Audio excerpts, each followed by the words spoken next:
were trying to understand the principle of divinity with the help of the diagrams. We also wanted to understand how the creation or the Srishti happened, and we continue with the subject of divinity.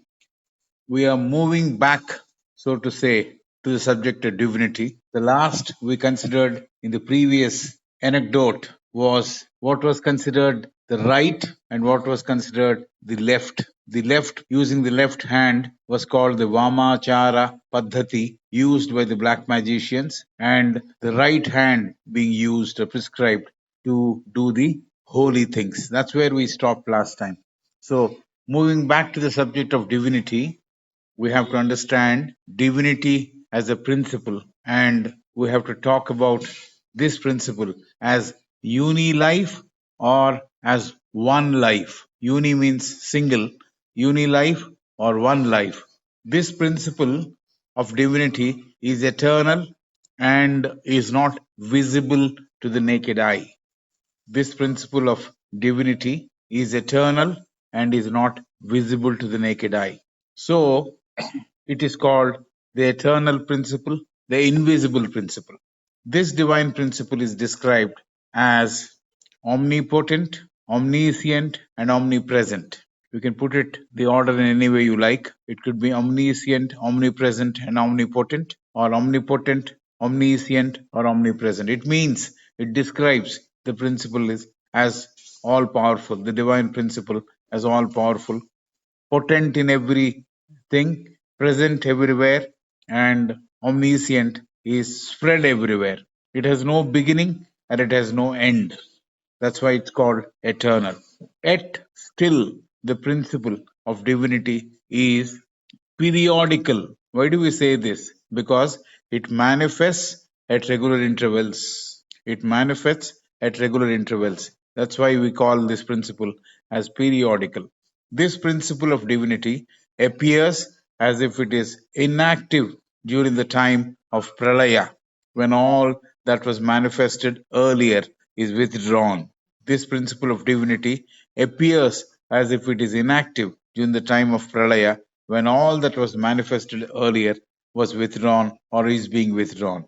Even at the time of pralaya, and during the period of rest, the principle of divinity is active and conscious. That principle was described as a dot in the disk, which was given as a second diagram when we studied the diagrams and the subject in the first anecdote. The entire energy, the principle of life, is appearing symbolically as a dot. So, therefore, we have to understand that principle of divinity fundamentally is to be considered as eternal. During the active period, after or at the time of manifestation, it is appearing or it is being referred to as the universal being. Even in the time of pralaya or at the time of withdrawal of the earlier manifestation, this principle of divinity, as we understood, was active and live, though it looks like a dot. That is where the beginning was. It looked like a dot in that disk. So, in that principle of divinity, appearing as a dot is very active and potent and live. It's a potential being. Right. We move to a word called chaos. Chaos is a Greek word. It means actually emptiness, vast, void, or a chasm, or abyss. And it is also said chaos is formless. It is also formless. And from that chaos, this cosmos originated. This is the belief of the old Greek mythological story or literature. In a way, it can be said chaos is primordial matter. Primordial is the beginning, at the beginning, how the matter looked like. In a way, it can be said chaos is primordial matter. The Egyptians called this principle as goddess Neith, Neith. The Egyptians called this principle as goddess Neith, the cause of birth to all gods. This gods is small g. This principle of chaos. The Egyptians called it as a principle. This principle has been called with the Egyptians as goddess Neith, Neith, the cause of birth to all gods. This principle is called, the same principle is called as Swabhavat or Swabhavat by the Buddhists. The Greek called it as goddess Neith, the Buddhists called it Swabhavat. It is also called the Immaculate Mother. It is also called the Immaculate Mother, the prototype, the one which received the male seed and is the mother of all creation. In Puranas, it is called Aditi and it is space or Akasha as per the Puranic literature. Cosmos, we're talking about KOSMOS. Cosmos is the result of primordial matter and spirit coming together. We have read in the past that all small COS, MOS, small means big in their own way, COS, MOS all put together, we call that as aggregate of all cosmos. That is spelled for the sake of understanding as KOS, MOS. So KOS, MOS cosmos is the result of primordial matter and spirit coming together. The universal principle then is the combination of matter and spirit. Because the matter and spirit, they got together, the whole cosmos was created. And this principle has got an attribute, a quality. That attribute is called eternity or being eternal for all times to come. Individually also, matter and space, matter and spirit, matter is space, matter and spirit by themselves independently are eternal. This eternal principle has also got another quality which is ceaseless motion. This eternal principle has also got another quality which is ceaseless motion. It is synonymous with eternity. The motion, the ceaseless motion, is synonymous with eternity. In the esoteric parlance, this principle is called the great breath. The esoteric parlance, this principle is called the great breath. This principle actually signifies and is described as perpetual motion of the universe. This principle actually signifies and is described as perpetual motion of the universe. Motion is associated with life. Motion is associated with life. When there is motion, there is said to be life. We call it lively. We call it living. What is devoid or without motion cannot be described as having life or having divinity. Everything related to the universal soul or Vishwatma is governed by the principle of motion. Everything related to the universal soul or Vishwatma is governed by the principle of motion. In the beginning, the Almighty or the ultimate deity was recognized and identified with motion. In the beginning, the Almighty or the ultimate deity was recognized and identified with motion. That motion is the great breath. That breath, that motion is the life. And that creative breath is the cause of all the nature which is appearing in the universe. According to Democritus, a Greek teacher and philosopher, space or akasha is filled with atoms. This is what Democritus said. According to Democritus, quoted by Madame Blavatsky, a Greek teacher and a philosopher, space or akasha is filled with atoms. And these atoms are subjected to ceaseless motion. These atoms are subjected to ceaseless motion. Normally, the atoms have rotary motion. They go round and round. Normally, the atoms have rotary motion. Sometimes atoms also move laterally. Sometimes these atoms also move laterally. While moving laterally, it is said that the atoms collide against each other. While moving laterally, it is said the atoms collide against each other. It was another Greek philosopher, Epicurus, who said and taught atoms, in addition to having motion, Epicurus said this. Epicurus said and taught atoms, in addition to having motion, ceaseless motion, these atoms also have affinity with each other. They have affinity with each other.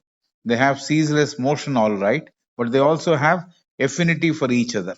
Occultism talks about all this, and it says it is included in that principle of one existence. Occultism talks about all this is included, and it is called that principle of one existence or universal deity or universal existence. And universal deity is an arcane, living, moving fire. The universal deity is an arcane, means very old. We don't know how old it is. It is beyond human comprehension. Universal deity is an arcane, living, moving fire. And it is eternal and unseen, invisible, as we have seen in the beginning. Living, an arcane living principle is a universal deity, and it is a moving fire. It is eternal and unseen. This deity is witness to the presence of three components. Three components. They are light, heat, and moisture. This deity is a witness to the presence of three components. They are light, heat, and moisture. This trinity of principles, light, heat, and moisture, is the common basis or the basic principle, always present, ever present in everything that is part of nature. We have light, heat, and moisture. This trinity of principles of light, heat, and moisture is the common basis and the basic principles which are always ever present in everything that is part of nature. We talked about motion. Not only there is cosmic motion, motion within the cosmos, that is what it means. Not only there is cosmic motion, there is also intracosmic motion between one cosmos, another cosmos. This cosmos is COS, MOS. We talked about motion. Not only there is cosmic motion, that is motion within the cosmos, COS, MOS, there is also the intracosmic motion, that is movement from one cosmos to another cosmos. The atoms here responding to the atoms elsewhere in another cosmos.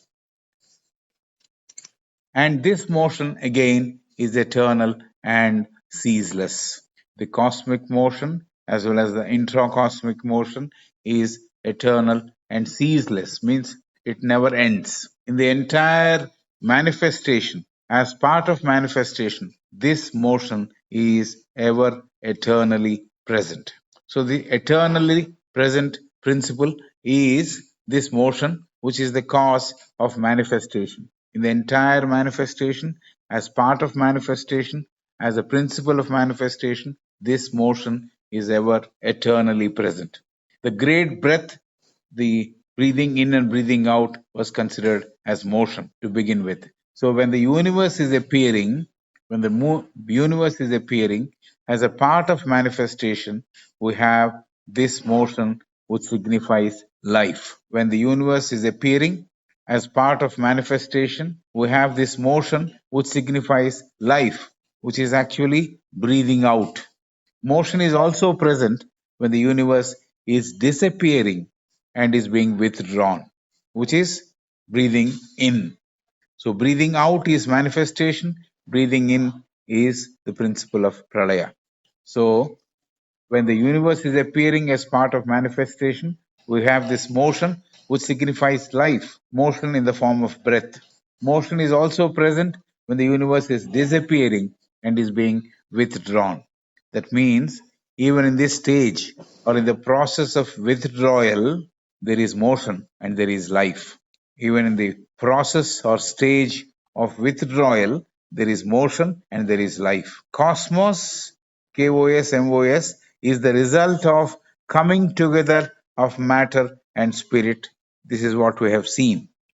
The spirit and the matter coming together, the whole entire manifestation of all cosmos put together, the big cosmos, KOS, MOS, got built. The divine ideation. The divine ideation or thought is the soul of cosmos.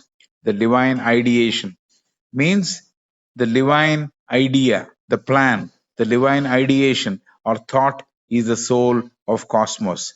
We're again talking about KOS, MOS. This universal soul, this universal soul never had a beginning nor will have an end. This universal soul never had a beginning nor will have an end. It is always live, existing, eternal.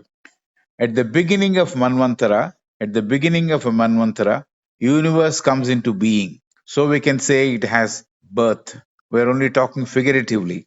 At the beginning of a Manvantara, universe comes into being, so it has birth. Actually, it is always alive. It is always eternal. But when it is appearing from the dot, everything is coming out, we say it is birth. This is all figuratively speaking for us to understand. And the same thing, figuratively speaking, universe has death when it is going back or returning to the source.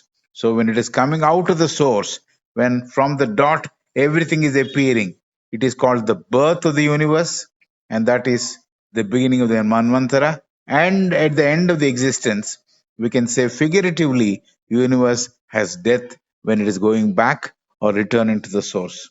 We need to remember the eternal divine principle has no beginning, birth, or end. That means no beginning means no birth, no end means no death. It is always eternal. But for a purpose of understanding, when the universe is coming into being, we call it is taking birth. When it is being withdrawn, we call it as a word which we use is death. Universe comes into being, so it has birth. We can say figuratively, universe has death when it is going back or returning to the source. But we always need to remember the eternal divine principle. It has no beginning, no end. It means it has no birth nor death. When the universe reappears, when the universe reappears, that is coming to activity again after a period of rest, after a period of withdrawal, this universe evolves and appears on a higher plane. When the universe reappears, that is coming to activity again after the period of rest or after the withdrawal, this universe reappearing is evolving and appearing on a higher plane.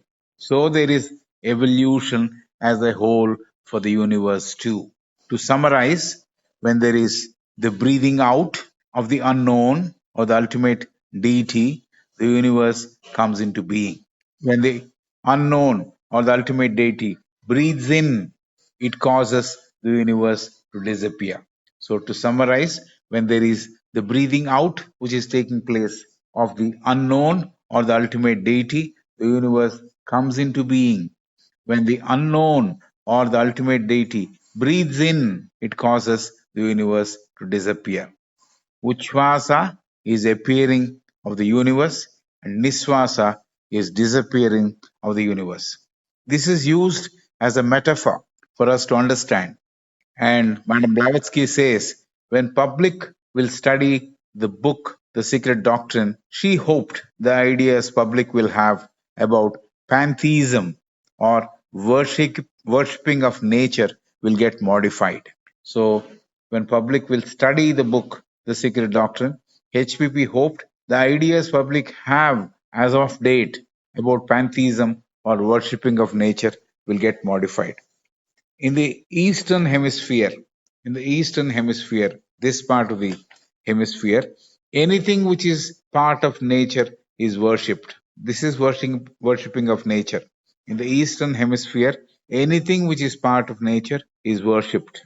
We have, for example, people who worship snakes, people who worship trees. Though the matter and essence of life in both the tree and the snake are common, though the matter and essence of life in both the tree and the snake are common, we cannot treat them or equate them with God. This is what Madam Blavatsky is saying. In the Eastern Hemisphere, anything which is part of nature is worshipped. We have, for example, people who worship snakes, people who worship trees. Though the matter and the essence of life in both the snake and the tree are common, we cannot treat them or equate them with God. In these parts, meaning in the Eastern Hemisphere, those who did not worship the nature were called atheists. In these parts, in the Eastern Hemisphere, those who did not worship the nature were called atheists. The followers of Advaita and Buddhists respect life. Both the followers of Advaita and the followers of Buddha, they respect life. But for them, God means the ultimate principle. Both for the Advaitins and the Buddhists, God means the ultimate principle. And here she uses the term Parabrahman, Parabrahmam. Parabrahman is the principle to describe God, the ultimate principle. According to the Hindus, Parabrahman is the representative of all that is hidden and nameless and which are appearing in the form of deities. According to the Hindus, Parabrahman is the representative of all that is hidden and nameless and appearing as deities. They believe from the Parabrahman all the rest of the Deva Ganas. Ganas means the individual deities. They believe, the Hindus believe, from the Parabrahman all the rest of the Devaganas or the second tier deities were born. This is what they believe. So, for the Hindus, Parabrahman is universal God, which is all-inclusive principle of all the forms of godly beings. So, from the Parabrahman, all the rest of the Devaganas or the second-tier deities were born. This is what the Hindus believe. So far, the Hindus, so for the Hindus, meaning this is what the Hindus believe. So for the Hindus, Parabrahman is universal God, which is all-inclusive principle of all the forms of all godly beings. Lesser deity is not Parabrahman. Lesser deities is not Parabrahman. Therefore, Parabrahman is not a God. Therefore, Parabrahman is not a God, but it is God. The difference is this: Parabrahman is not a divine being, but it is the universal divine being. So the universal Parabrahman is supreme and not supreme at the same time. This is appearing bit paradoxical. The universal Parabrahman is supreme and at the same time not so supreme. This is appearing paradoxical. It is supreme as it is the cause. Why is Parabrahman called supreme? Because it is the root cause of everything, but not supreme as an effect. So, Parabrahman in the form of a god, a tree, a snake is not Parabrahman. So, that is the cause. So, universal Parabrahman is supreme and not supreme at the same time. This is appearing to us as paradoxical. It is supreme as it is the cause, but not so supreme as an effect. Parabrahman, the principle of Parabrahman, has to be understood as the root cause. Parabrahman has to be understood as the root cause of all causes. But if it is described as the effect, if it is described as the effect, say we show an animal and say it is God, it is not Parabrahman. So there is a difference. There is a difference. Parabrahman has to be understood as the root cause, the cause of all causes. But if it is described as the effect, if we use the term Parabrahman to the effect, then we are making a mistake. So, suppose we show an animal and call it Parabrahman, we are making a mistake. So, there is supreme deity, the universal deity or principle, which is called the Parabrahman. There are so many living beings in this universe. There are so many living beings in this universe, some seen by us, some not seen by us. Each one of them is an effect. Each one of these living beings is an effect, but it cannot be described as supreme deity or Brahman. There are so many living beings in this universe. Each one of them is an effect. It's not the cause, it is an effect. But it cannot be described as supreme deity or universal God or Parabrahman for that matter. All of them put together means all living beings put together, all living beings that are put together. We may call that whole as supreme. Only for the sake of description, she is saying this. All of them put together, all the living beings put together, as a whole, together, we may call that principle or that togetherness as supreme, as one which is existing. It is called supreme because all is included in that. Everything is included in that. So supreme is definitely the cause of all causes, but supreme cannot be the effect. We have understood what it means. It is the cause, but it is not the effect. Parabrahman cannot be equated with the effect. Parabrahman is the root cause of everything. There is only one Parabrahman. This is what the book Secret Doctrine says. There is only one Parabrahman. It is second to none. There is nothing else which can be called as Parabrahman. There is only one Parabrahman. There is no second thing which can be called Parabrahman. Parabrahman is the one which is holistic, means all inclusive one. No part of the whole can be cognized as Parabrahman. So, when the whole of it is called Parabrahman, a part of that whole cannot be recognized as Parabrahman. This is what it means. No part of the whole can be cognized or can be recognized as Parabrahman. Parabrahman means the congregation of everything that is together, that is living. And there is only one Parabrahman. There is no second Parabrahman. There is nothing called Parabrahman, the number two. There is only one Parabrahman. Parabrahman is the one which is the holistic one. No part of that whole can be cognized or recognized as Parabrahman. Hence, Parabrahman is called incognizable. We can't say precisely how Parabrahman looks like. Parabrahman is called incognizable. Saying it differently, me, can recognize my hand. Me, can recognize my hand. But my hand cannot recognize me or I. This is a different way of putting the same thing. Parabrahman is the cause, the effect is not Parabrahman. Me, can recognize my hand, but my hand cannot recognize me or I. Hand cannot be I. Hand can be part of I. Part is not Parabrahman. Me is Parabrahman. Just to explain the whole concept once again. We have a huge fire. Another example she's giving. We have a huge fire, a ball of fire, of flame. We have a small splinter which is causing a small flame. We have a huge fire, a ball of fire, and we have a small flame which is formed out of a splinter. Splinter is something which comes out of that huge ball of fire. So we have a small flame which is formed out of a splinter. We cannot ask the splinter, to recognize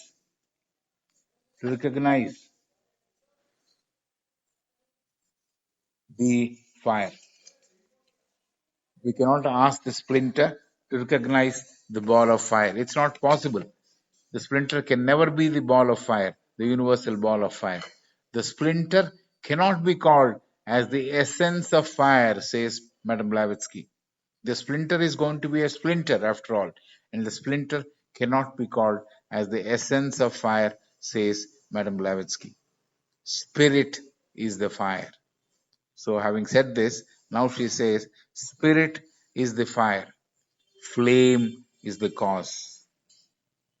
So, as per HVB, the collective aggregate of cosmos, the aggregate collective of all the principles put together, which is available in cosmos, KOS, is Parabrahman. That Parabrahman is omnipotent, omniscient, and omnipresent. So the collective aggregate of all the principles put together as per HVB is Parabrahman. That Parabrahman is omnipotent, omniscient, and omnipresent. According to censor, a language which is used by the adepts, and according to that, catechism means the summary of that exposition by the adepts. What is that which was, what is that which is, and what is that which will be? These are the questions the censor catechism or the summary of the exposition is asking. What is that which was, what is that which is, and what is that which will be? The answer to that is space. The answer to that is space. And according to the occultists, according to the occultists, according to their summary, according to their exposition, what is that which is always present? The occultists have also asked similar questions. What is that which is always present? The answer is it is anupadaka, or space, or and which is an eternal plane. What is that which is always present? The question put by the occultist. The answer is it is anupadaka, the space, and which is an eternal plane, a plane which is always existing. The second question put by the occultist. What is that ever was? What is that that ever was? The answer, the germs in the root. The germs in the root means the cause of all causes. What is that ever was, always existing? What was that? The answer is the germs in the root, the cause of all causes. And then the third question, what is that which is ever coming and going? What is that which is ever coming and going? The answer is it is the great breath, the Srishti. The third question is, what is that which is ever coming and going? The answer given is, it is the great breath, Srishti. All these are three eternals: space, root, and the great breath. This is the additional question. All these three principles are eternals, meaning space, the great root, the great breath. Answer is no. All the three are one. So it's interesting to know what the censor, the adepts talked about, and what the occultists talked about.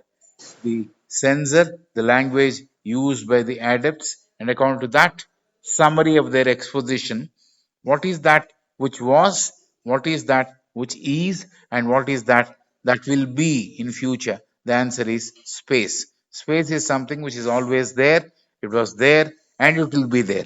According to the occultists, the questions asked were, what is that which is always present? The answer is it is anupadaka, space, an eternal plane, a plane which is always existing. That is anupadaka. And what is that ever was? What is that that ever was? The germ in the root. The germ in the root. That is the answer. What is that that ever was? Means the cause of all causes was always there. And what is that which is ever coming and going? What is that which is ever coming and going? The answer is it is the great breath, Shrishti. All these three principles, are they called eternals, meaning space, the cause of all causes, the root cause, the great breath. Are all these three called eternals? The answer is no. All these three are one. From here, Madam Blavatsky says, we shall proceed to study and understand the three fundamental propositions.